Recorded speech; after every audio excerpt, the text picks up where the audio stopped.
Hello guys, welcome back to Maths Bytes. अभी अपन लोग पढ़ेंगे एसी। बाकी पहले के जो 6 चैप्टर है वो अपन सारे के सारे पढ़ चुके हैं। तो ये है 7th वाला चैप्टर। वही अपना तरीका, फॉर्मूला सबसे पहले देखेंगे, उसके बाद बोर्ड्स की थ्योरी देखेंगे, फिर देखेंगे कि अपने को क्या याद करना है। ठीक है। ये ऐसे तो बहुत ज़्यादा हार्ड लगता है सब लोगों को चैप्टर तो, पर अपन इसको इस टाइप से पढ़ेंगे कि मतलब अगर थ्योरी वाले क्वेश्चन कोई भी क्वेश्चन आ जाएंगे उसमें तो नंबर कटने की गुंजाइश ही नहीं है। और ये फॉर्मूलाज अगर आपने याद कर लिया तो न्यूमेरिकल आप करके देख लेना, भरोसा नहीं हो तो सारे हो जाएंगे। सबसे पहले देख लेते हैं आई एवरेज और आई आर एम एस के अंदर क्या हो जाता है। आई एवरेज हो जाता है इसके अंदर आई टी डी टी, यानी कि टाइम वेरिंग है डी टी, ये जो है T1 से लेके T2 अपन में T2 माइनस का T1। ठीक है। Integration of I D T जो जाता है वो area under curve of I versus T curve. अगर इस टाइप से कभी कोई आई वर्सेस टी कर्व दे रखा है तो उसके जो एरिया अंडर कर्व होगा ना, जैसे ये वाला जो एरिया है वो क्या हो जाएगा, integration of I D T. ठीक है। I equal to I naught sine omega T दे रखा है तो आई एवरेज कितना हो जाएगा यहाँ पे, ज़ीरो। क्योंकि ये जहाँ ये जितना है उतना का उतना यही है, तो अगर अपन ये को ऐड कर रहे हैं तो इसमें से ये माइनस हो जाएगा ना, तो ये पूरा क्या हो जाएगा, ज़ीरो हो जाएगा। आई आर एम एस यानी कि आई रूट मीन स्क्वायर। अब रूट मीन स्क्वायर से पता चल रहा है कि भाई सबसे पहले तो अपन एक रूट करेंगे, ठीक है, और उसका स्क्वायर करेंगे, ये भी पता चल गया। और मीन मतलब तो ये का यही हो गया, तो वही करेंगे, ये वाला फॉर्मूला रखा, उसका स्क्वायर करा और रूट से ये रूट लगा दिया। तो उसमें याद करने की ज़रूरत है नहीं है कोई। अगर अगर रेजिस्टेंस कनेक्टेड है उसके अंदर अपन लोग टाइम वेरिंग करंट फ्लो करवा रहे हैं। टाइम वेरिंग करंट मतलब अगर आपने पहले वाली वीडियोस देखी तो पता ही है, टी इक्वल टू 0 पे अगर अपन 10 एम्पेयर करवा रहे हैं और टी इक्वल टू 10 पे अपन लोग 0 एम्पेयर करवा रहे हैं। ठीक है। टी इक्वल टू 11 पे अपन लोग 1 एम्पेयर करवा रहे हैं, मतलब अलग अलग करवा रहे हैं ना हर हर टाइम पे। तो इसके अंदर इसको बोल देते हैं टाइम वेरिंग, इसमें रेजिस्टेंस है। तो आई आर एम एस जो है वो भी रेजिस्टेंस में फ्लो करेगा। In same time same heat is dissipated, same time में सेम हीट डिसिपेट की जाएगी। I equal to I naught sine omega T दे रखा है तो आई आर एम एस कितना हो जाएगा, I naught upon root two. Got it. Phase relation देख लेते हैं ई और आई के बीच का। ठीक है। ई और आई के बीच के अंदर फेज रिलेशन क्या हो जाता है, अगर अपन आर एल और सी को, आर मतलब रेजिस्टेंस, एल मतलब इंडक्टर, सी मतलब कैपेसिटेंस, इन तीनों को इंडिविजुअली लें किसी भी एक सर्किट में, ये मतलब पता पड़ गया ना आपको क्या होता है, ई एम एफ हो जाता है। तो इसके अंदर सबसे पहले ये देखेंगे, ये यहाँ पे E not sine omega T, E not sine omega T, E not sine omega T, तीनों के अंदर ये क्या लगा रखा है, अल्टरनेटिंग सोर्स लगा रखा है यहाँ से। तो यहाँ से क्या हो जाती है, करंट फ्लो करता है, बैटरी की जैसा होता है ये बिल्कुल के बिल्कुल, और डायरेक्ट अल्टरनेटिंग सोर्स होता है ये। करंट इसके अंदर से फ्लो कर रहा है, रेजिस्टेंस यहाँ पे तो I equal to I naught sine omega T होता है। आई नॉट क्या हो जाएगा, ई नॉट अपॉन आर। इस वाले के अंदर क्या हो जाएगा, आई नॉट हो जाएगा ई नॉट, और अपन में इसमें रेजिस्टेंस की जगह क्या है, एल है, और जब एल होता है तो अपन क्या लिखते हैं, एक्सएल लिखते हैं। ठीक है। और यहाँ पे क्या हो जाएगा, सी है, तो अपन क्या लिखेंगे, इसमें एक्सी लिखेंगे। अब यहाँ पे जो एक्सएल होता है ना उसकी वैल्यू हो जाती है ओमेगा एल। ठीक है। और ये एल तो हो गया ये वाला ही इंडक्टर का, और यहाँ पे ओमेगा अपने को पता ही है, एक्सएल हो जाता है ओमेगा एल। इसको अपन लोग बोल देते हैं इंडक्टिव रिएक्टेंस, यहाँ पे बोल देते हैं कैपेसिटिव रिएक्टेंस। ठीक है।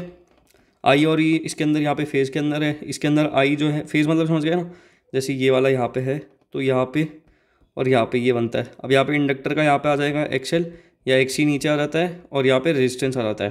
ठीक है। तो ये जो है ये क्या कर रहा है, ये जो रेजिस्टेंस है ये कौन लीड कर रहा है पाई बाई टू से, कौन लैग कर रहा है वो अपने को पता चल जाएगा, जो मैंने अभी आपको ये बताया ना डायग्राम बना के उससे। अब जैसे ये वाले देख लेते हैं, एक्सेल क्या करता है, एक्सेल लैग करता है पाई बाई टू से, और ये क्या कर जाता है, लीड करता है पाई बाई टू से। ठीक है।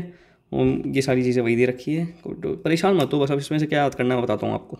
ये देखो, ये अपने को पहले से पता है, आई नॉट अपॉन एक्सेल होता है, और एक्सेल की वैल्यू क्या हो जाती है, ओमेगा एल हो जाती है। और यहाँ पे आई नॉट इक्वल टू अपन ये लिख ही सकते हैं ये चीज़, तो बस एक्सी की वैल्यू पता होनी चाहिए, 1/ओमेगा सी होती है, और इसको क्या बोलते हैं, कैपेसिटिव रिएक्टेंस बोलता है। ये लीड करता है, ये लैग करता है, इतना पता होना चाहिए।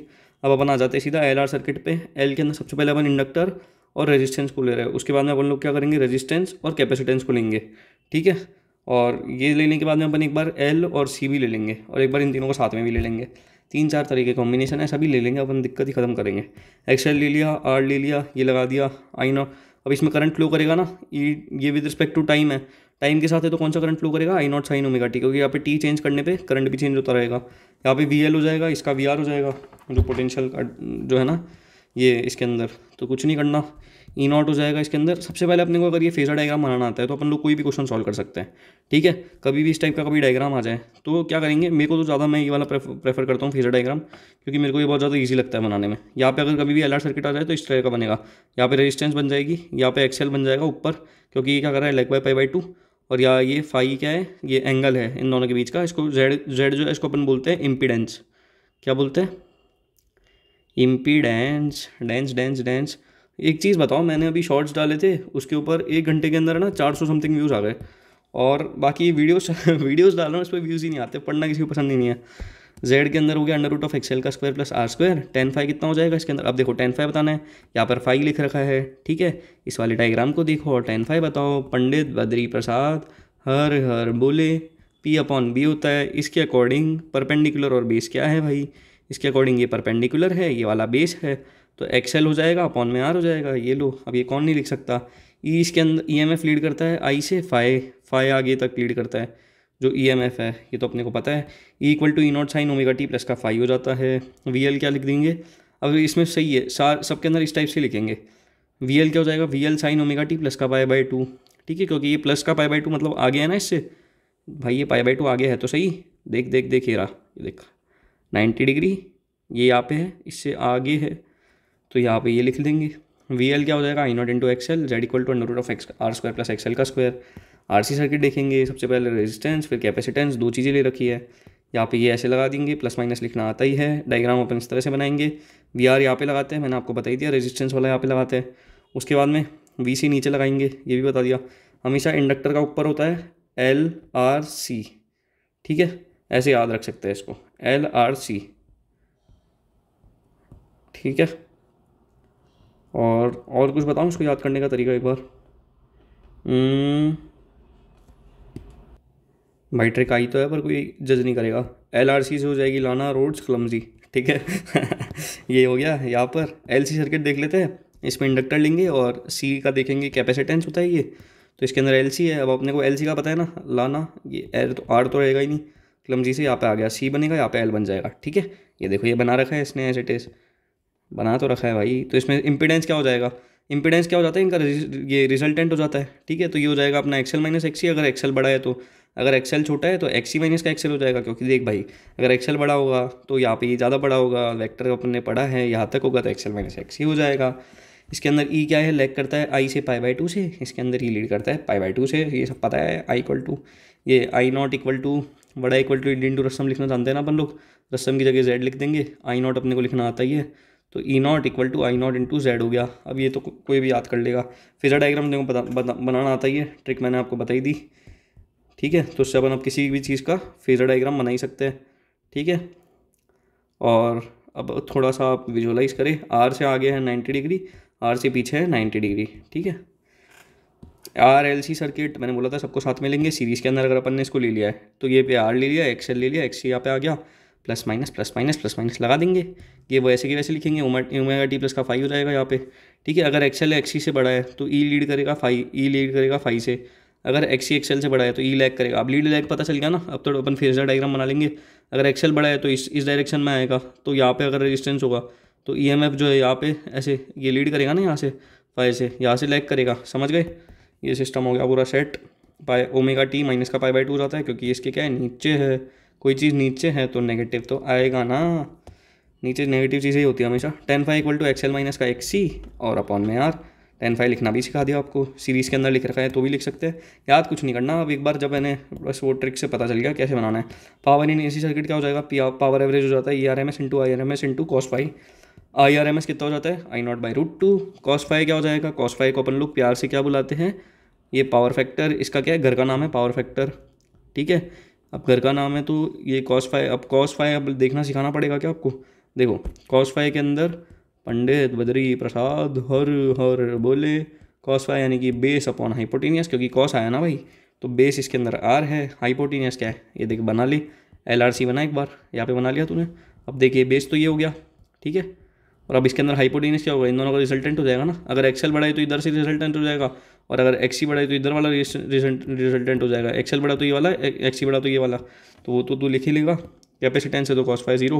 अब ये सब देख ले, एक बार केस पुट करेगा ना, सिर्फ कैपेसिटेंस है तो कॉस फाई जीरो हो जाएगा, ये सब तेरे को पता चल ही जाएगा, क्योंकि ये इस टाइप का कुछ बन जाएगा, ठीक है। अब इसके अंदर आर अपॉन अपन लोग करेंगे यहाँ पे जेड, और यहाँ पे सिर्फ कैपेसिटेंस है तो ये सब कर लेंगे, कोई दिक्कत नहीं। आर एल सर्किट है तो क्या है, अंडर रूट ऑफ ये एक्सएल का स्क्वायर प्लस आर का स्क्वायर आ जाएगा। आर सी सर्किट है तो अंडर रूट ऑफ आर का स्क्वायर प्लस एक्सी का स्क्वायर आ जाएगा। आर एल सी है तो तीनों का आ जाएगा आर स्क्वायर, उसके बाद में एक्सएल माइनस एक्सी का तो वही लेते हैं अपन लोग। ये देख इसके अंदर यहाँ पे रिजल्टेंट लिख रखा है, ये चीज़ ध्यान रखियो, जैसे ये है आर है, ये एक्सी है, यहाँ पे ये रिजल्टेंट क्या आएगा मेरे भाई, ये आ जाएगा तेरा एक्स सी का स्क्वायर प्लस का आर का स्क्वायर। इसको तू क्या बोलता है, इम्पीडेंस बोलता है। तो यहाँ क्या लिख रखी है, इम्पीडेंस लिख रखी है, तो परेशान मत हो इसको देख के।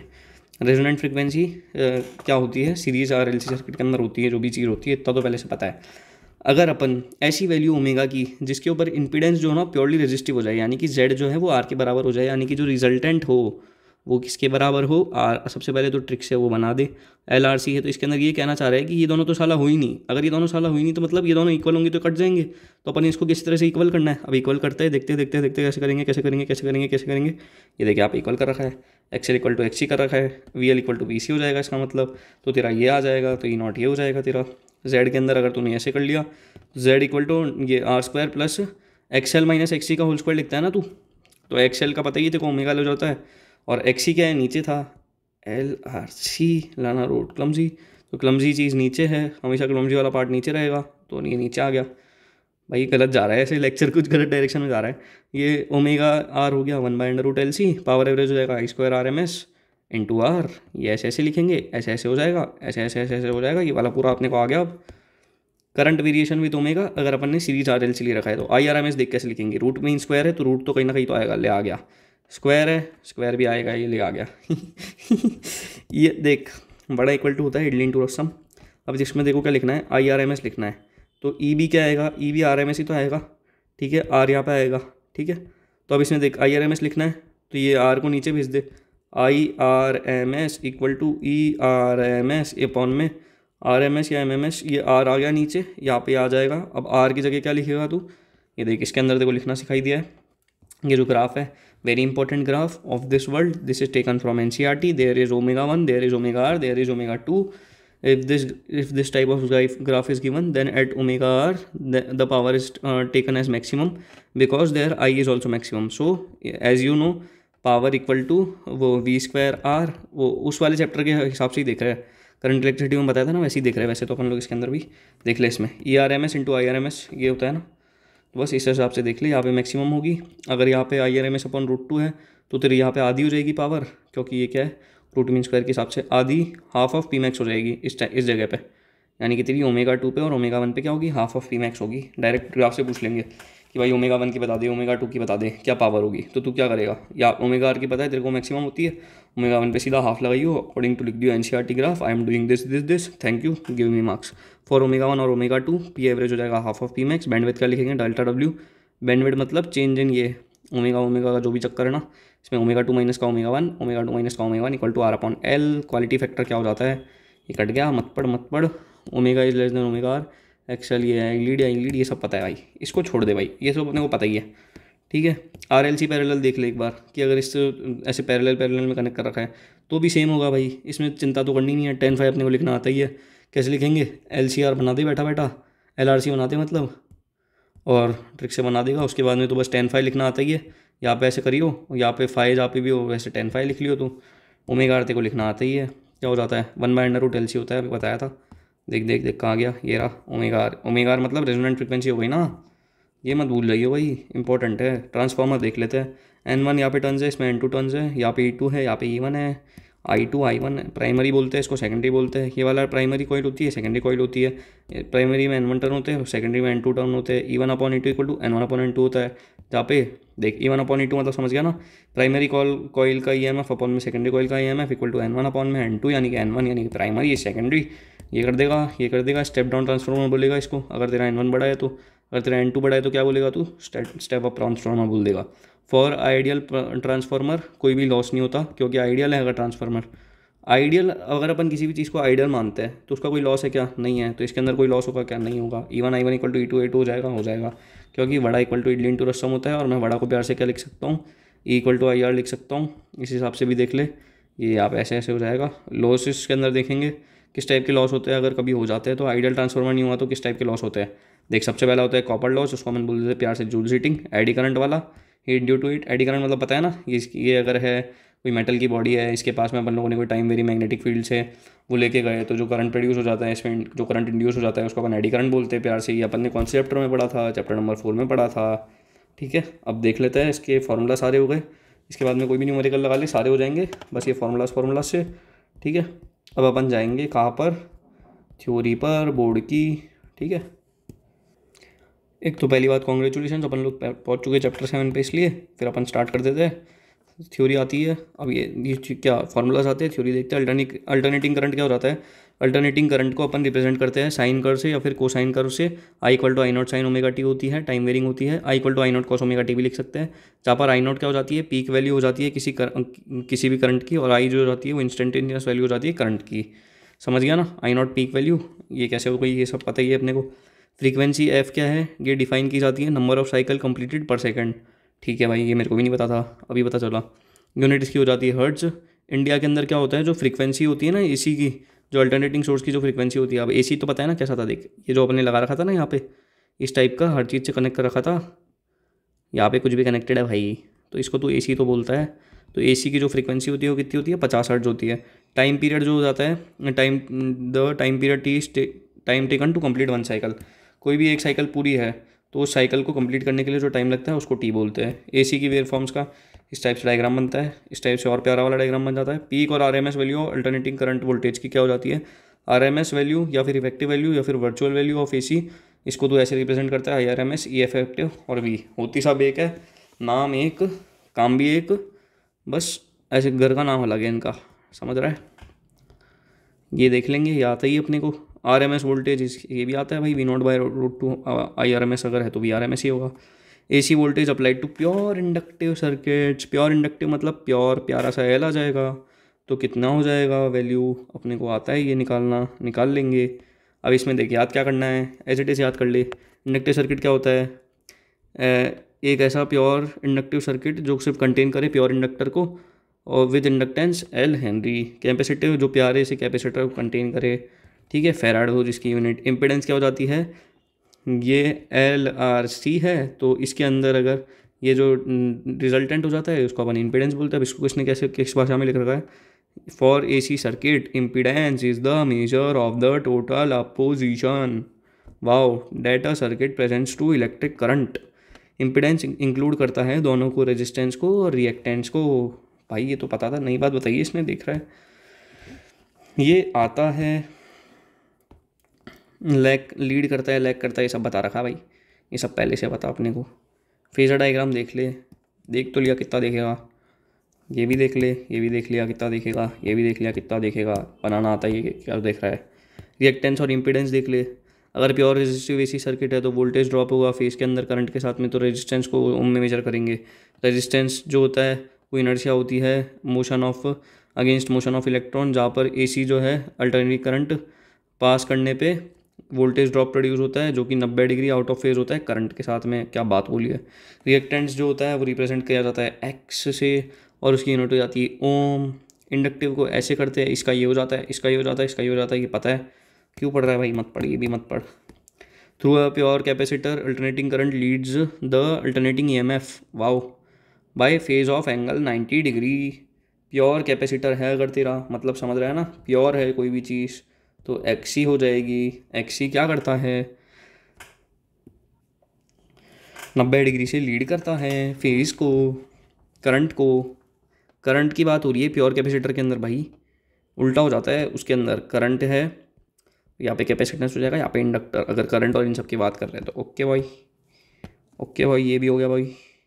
इम्पीडेंस पता ही है क्या होता है भाई, ये सारी चीज़ अपने को पहले से पता है। ये तो वाव वाव हो गया। कॉस फाई क्या होता है? आर वाई जेड होता है, ये भी पता है। एल सी आर सर्किट क्या हो जाता है अगर सीरीज़ में ले रखा है तो? एल सी आर तो अच्छे से पता है क्या चीज़ होती है। L C R series circuit, in L C R series circuit diagram इस तरह का बनता है, 1000 बार बना चुके, नहीं पता होना चाहिए, छोड़ो छोड़ो, वेरी बैड। स्टेडी स्टेट में क्या फॉर्मूला होता है सब पता है, हटाओ भाई, डेरिवेशन डोरिवेशन सब एक ही वीडियो में करेंगे अपन। स्टेडी स्टेट करंट के अंदर मैक्सिमम करंट आई एम होता है जो कि रिलेटेड होता है maximum potential difference V M से, इस तरह से। अरे ये तो बड़ा equal to idli into rasam को लिख के पागल बना रहा है ये भी लिखना आता है ना, तो क्यों देख रहे हो? ये जो सिखाई दिया पंडित बद्री प्रसाद, हर हर बोले दिल के राज खोले, ये पता है। पॉजिटिव होगा तो ये होगा, ये होगा, ये होगा। रेजोनेंस क्या हो जाती है?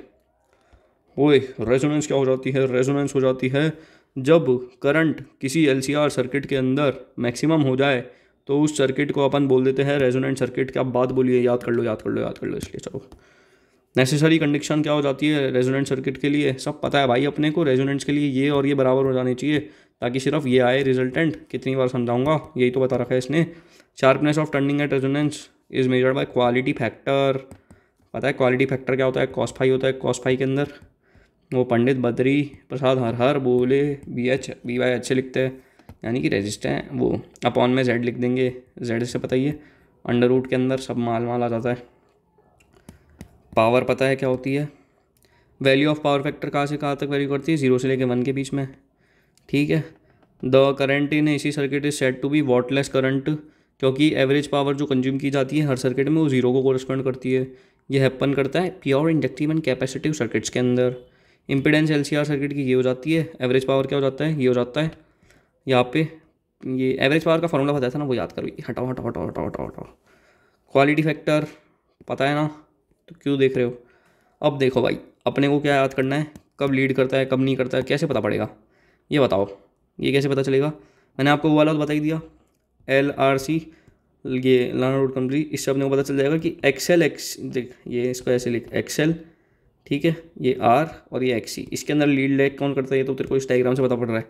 अब ये करंट ऐसे पूछ लिया तो क्या करेगा? Current lead in pure capacitive circuit, voltage lead in pure inductive circuit, ठीक है। अब इसको याद करना है इतनी बड़ी लाइन को, तो ये इस जन्म में तो याद होगी नहीं। इसके लिए देख, chocolate cookies are very interesting. क्या बात बोली है भाई, chocolate favourite, cookies very much favourite, are very very very interesting.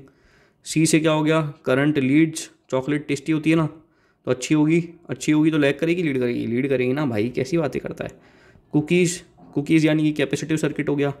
Voltage leads, voltage very interesting मतलब अच्छी बात हो रही है कोई तो वोल्टेज लीड करेगा inductive circuit, voltage leads inductive circuit.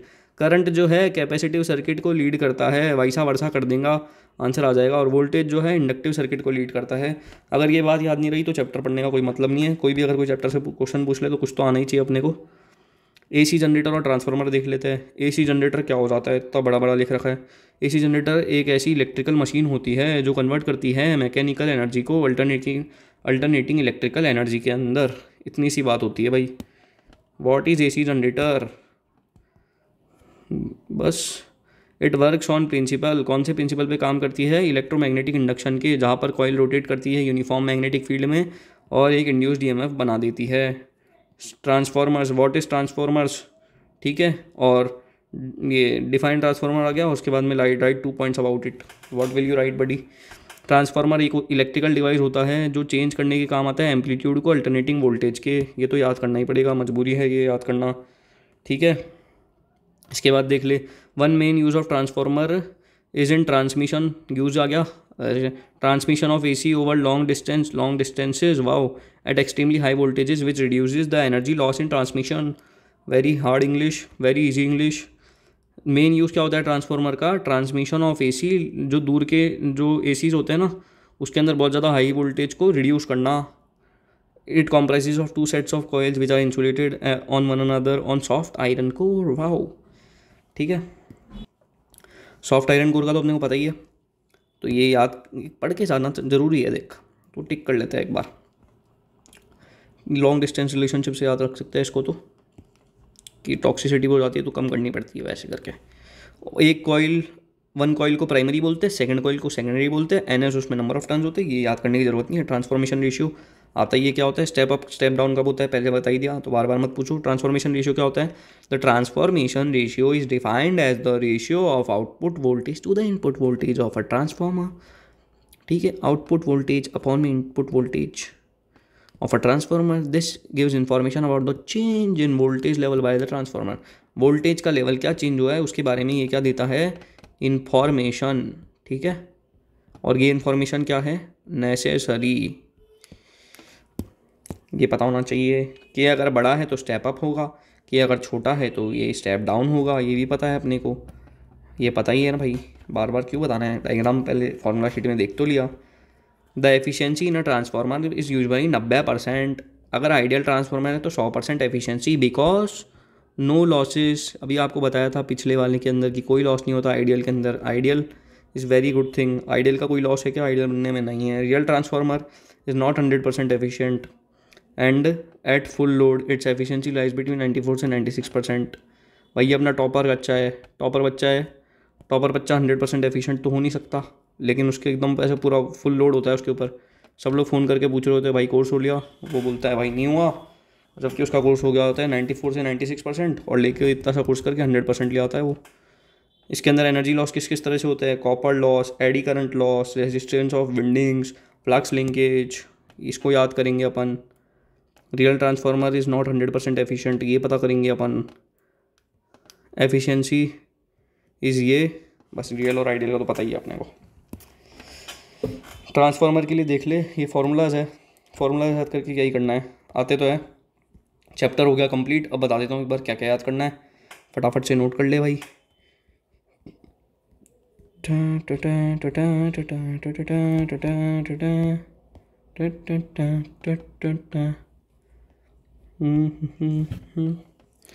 ये सब कुछ याद नहीं करना, ध्यान रख ले, जो बताऊंगा वो याद करना है। देख, इंडक्टिव सर्किट क्या होता है याद कर ले, कैपेसिटिव सर्किट क्या होता है पता, ये कैपेसिटेंस इसमें होती है वो कैपेसिटिव हो जाता है, इंपीडेंस रिजल्टेंट हो जाता है, तो ये आते ही है, फिर भी एक बार देख के जाएगा एग्जाम के पहले, काम हो जाएगा। इंपीडेंस ये सब पता ही है, कोई दिक्कत नहीं है, ठीक है। ये सब भी छोड़, कुछ नहीं करना इसके अंदर, तो अभी तक कुछ नहीं करना देख याद। वो LRC वाली ट्रिक तो याद रखेगा ना, या वो भूल गया तो भाई काम ख़त्म है। स्टेडी स्टेट ये सब पता है, ये सब भी पता है, वेरी गुड हो गया। रेजोनेंस क्या होती है, ठीक है, रेजोनेंस सर्किट क्या होता है, जब XL XC के बराबर हो जाए तो उसको हम रेजोनेंस सर्किट बोल देता है, ये सब पता होना चाहिए। ये सब नहीं पता होना चाहिए भाई, सिर्फ वो पता होना चाहिए जो मैंने तेरे को बोला है। 2 पॉइंट तो बताया अभी तेरे को बस। अब देख की फार्मूला सारे पता ही है, तो कोई दिक्कत वाली बात नहीं है। ये तो भाई बाय हार्ट, अभी हाथ पे लिख लो, पेन लो और अभी हाथ पे लिख लो एज इट इज़। अब ये जितने भी चैप्टर पढ़े ना, उसमें मैंने अभी तक टोटल 3 न्यूमोनिक्स बताए, 3 से 4 न्यूमोनिक्स बताए, चारों के चारों को हाथों पे लिख लो भाई, एकदम याद रहेगा। Chocolate cookies are very interesting, literally they are very interesting, like this. Current lead, capacitor circuit, voltage lead, inductive circuit, simple sober. ये ले तीसरी चीज़, ये ले चौथी चीज़, ये ले पाँचवीं चीज़, ये ले छठी चीज़। मतलब याद नहीं, इसको देख लियो एक बार। ये इलेक्ट्रिकल मशीन से करता है, इसमें मैकेनिकल एनर्जी से। अगर इसकी ट्रिक चाहिए हो तो चलो क्या बोलते हैं, मैं कमेंट्स कर देना, मैं आपको ट्रिक कमेंट्स में बता दूंगा, सिंपल। तो ये सारी चीज़ें भी याद नहीं करनी पड़ेगी, AC जनरेटर का याद नहीं करना पड़ेगा, ट्रांसफार्मर का याद नहीं करना पड़ेगा कि ये किससे किस में बनाता है, ये सब पता नहीं करना पड़ेगा, सिंपल। ये एक आध एग्जाम्पल तो पता होना चाहिए। कीवर्ड ट्रांसफॉर्मेशन रेशियो क्या होता है, ये होता है ratio of output voltage upon input voltage, बस इसके ज़्यादा कुछ नहीं पता होना चाहिए। हटाओ हटाओ हटाओ, very good very good. Step up step down कब होता है पता चलेगा ना, इससे के ग्रेटर देन 1 तो स्टेप अप। एफिशिएंसी 90%, ये क्यों होते हैं 4 point. Chapter complete. Any doubt then comment, like, share, don't subscribe. Okay bye.